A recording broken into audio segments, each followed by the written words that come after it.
बेटा डिफरेंस देख रहे हैं प्योर सब्सटेंसेस में मिक्सचर में। तो देखिए प्योर सब्सटेंस की अपनी बेटा डेफिनेट प्रॉपर्टी होती है। मिक्सचर की जो प्रॉपर्टी होती है वो किस पे डिपेंड करती है कि आपने इसमें क्या क्या मिक्स किया है। मान लीजिए आपने दो चीजें मिक्स की हैं, तो जो मिक्सचर के दो दो कॉम्पोनेंट्स हैं बेटा उस पर उसकी प्रॉपर्टीज क्या करती है, डिपेंड करती है। अब बेटा हम बात करते हैं बहुत इंपॉर्टेंट टॉपिक में कि मिक्सचर की टाइप क्या होती है, होमोजीनियस और हेट्रोजीनियस। ठीक है, अब देखिए बेटा होमोजीनियस मिक्सचर को समझने से पहले आपको पहले सोल्यूशन बताना पड़ेगा। देखिए सोल्यूशन क्या होता है बेटा, सोल्यूशन हमारा दो कंपोनेंट्स का बना होता है, सोल्यूट और सॉल्वेंट का। सोल्यूट का मतलब क्या होता है, जो सोल्यूशन का भाग जो कम अमाउंट में होता है उसको सोल्यूट बोलते हैं। सोल्यूशन का वो वाला भाग जो ज्यादा अमाउंट में होता है उसको बोलते हैं सॉल्वेंट बोलते हैं। होमोजीनियस मिक्सचर का मतलब क्या होता है, जैसे आपके पास एक गिलास है पानी है, उसमें आपने मैंने शुगर डाल दी, शुगर को अच्छी तरह मिक्स कर दिया, जब उसको आप पियेंगे तो पूरे पानी में शुगर का टेस्ट क्या आएगा, सेम आएगा। तो ऐसे सोल्यूशन जिसमें सोल्यूट का जो कंपोजिशन होता है वो पूरे सॉल्वेंट में क्या होता है बेटा, सेम होता है, इसको बोलते हैं होमोजीनियस मिक्सचर। हेट्रोजीनियस मिक्सचर में क्या होता है, जैसे आपने बताया था, आपने वाटर है उसमें भी आपने क्या डाल दिया, सॉइल डाल दिया, और सॉइल नीचे बैठ जाएगा तो ऊपर वाले भाग के पानी में सॉइल नहीं दिखाई देगा। इसका मतलब जो सल्यूट की जो अमाउंट है वो पूरे पानी में डिस्ट्रीब्यूट इक्वली नहीं है। तो होमोजीनियस में क्या होता है, इक्वल डिस्ट्रीब्यूशन होता है, पहला पॉइंट। अब पार्टिकल जो होते हैं होमोजीनियस मिक्सचर के, आपको आइस, जैसे अगर आपने कभी घर में शुगर सोल्यूशन बनाया है या सॉल्ट सोल्यूशन बनाया है, तो जब उसको देखोगे तो आपको बिल्कुल पानी जैसा दिखाई देगा, उसमें जो सॉल्ट के पार्टिकल आपको दिखाई नहीं देंगे आंखों से। ठीक है, अच्छा, अगर आपको बोला जाए कि सॉल्ट सोल्यूशन को आप फिल्टर करो, फिल्टर कर सकते हो, नहीं, तो वो फिल्ट्रेशन नहीं किया जा सकता।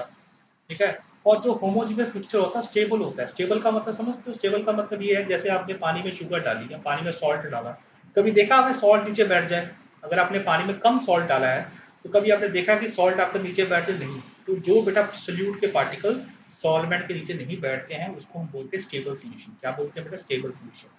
ठीक है, अब देखिए जैसे अब होमोजेनियस मिक्सचर में सारे पार्टिकल पूरी अच्छी तरह मिक्स होते हैं, पार्टिकल बहुत छोटे छोटे होते हैं, तो जब आप बीम ऑफ लाइट पास करेंगे तो इसका आपको पैटर्न आपको दिखाई नहीं देगा।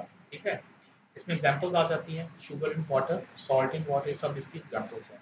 हेट्रोजेनियस मिक्सचर का मतलब मैंने बताया था, जिसमें बेटा आपकी कंपोजिशन सेम ना हो, जैसे ऊपर वाले भाग में पानी ज़्यादा है, नीचे वाले भाग में सॉइल ज़्यादा है, तो इसमें क्या बोलते हैं, नॉन यूनिफॉर्म कंपोजिशन। हाँ, अब इसमें आपको मिट्टी बाहर से दिखाई देगी, yes it can be visible by the eye. हाँ, इसको आप क्या कर सकते हैं, मिट्टी वाले पानी को आप फिल्ट्रेशन से आप सेपरेट भी कर सकते हैं, वेरी गुड। अब ये देखिए सल्यूट सारा नीचे बैठा हुआ है तो इसको क्या बोलेंगे, अनस्टेबल बोलेंगे। जब इसमें बीम ऑफ लाइट पास करेंगे आपको ये दिखाई देगी। एग्जाम्पल इसके देख लीजिए, आपके पास sand and soil in the water. अच्छा, अब बेटा बात करते हैं ट्रू सोल्यूशन की। देखिए ट्रू सोल्यूशन का मतलब क्या होता है बेटा, ट्रू सोल्यूशन होता है एक होमोजीनियस मिक्सचर होता है दो सब्सटेंसेस का।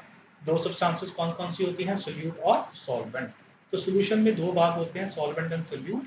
ठीक है, जो कंपोनेंट लार्ज अमाउंट में होता है उसको बोलते हैं सॉल्वेंट, जो कंपोनेंट कम अमाउंट में होता है उसको बोलते हैं सोल्यूट। जैसे आप देखिए बेटा, ठीक है, जैसे solution of salt in water, इसमें सॉल्ट आपका क्या है, सोल्यूट है, वाटर आपका क्या है, सॉल्वेंट है।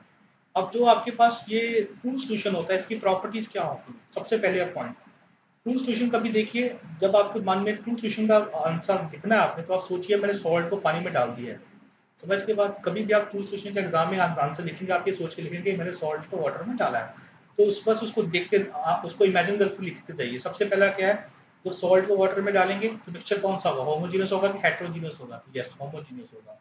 अच्छा, कभी सॉल्ट के पार्टिकल आपको पानी में दिखाई देते, नहीं, तो particle cannot be seen by the naked eye. Salt वाले वाटर को फिल्टर कर सकते हैं, नहीं कर सकते, the particle cannot be filter. अच्छा बताइए, सॉल्ट वाटर में सॉल्ट कभी नीचे सेटल होता है, नहीं, fluid particle will settle down in the solution and the solution is stable. अच्छा, कभी आप सॉल्ट वाले वाटर में बीम लाइट पास करिए, आपको पाथ दिखाई देगा, नहीं, इसका मतलब है particle will not scatter the beam of light. Scattering का मतलब पता है क्या होता है, जैसे मान लीजिए आप लाइट डालते हैं, बीच में कोई पार्टिकल है, तो लाइट का जो पाथवे है ना वो डाइवर्ज हो जाता है। जैसे आप कभी एक्टिवा चला रहे हैं, रास्ते में चौराहा आता है, चौराहा से क्या होता है, आपका जो रात आप एकदम से अपना टर्न लेते हैं, ऐसे ही लाइट, मान लीजिए लाइट आपके चौराहे पे जाके गिर रही है, तो लाइट एकदम से फैल जाएगी, उस फैलने को हम क्या बोलते हैं, स्कैटरिंग। अच्छा, कोलाइडर। अब देखिए कोलाइडर क्या है बेटा, ये आपका हेट्रोजीनियस मिक्सचर है दो सब्सटेंसेस का। हेट्रोजीनियस का मतलब है बेटा इसमें कंपोजिशन आपकी सेम नहीं रहेगी। जैसे आप स्टार्च को पानी में डाल दीजिए, है ना, एग को, एग एल्यूमिनियम को वाटर में डाल दीजिए, वाटर को जैसे मिल्क को वाटर में डालिए। ठीक है, तो ये सब क्या बनेगा, कोलाइडर हेट्रोजीनियस है। अब सबसे पहले इसकी प्रॉपर्टी क्या है,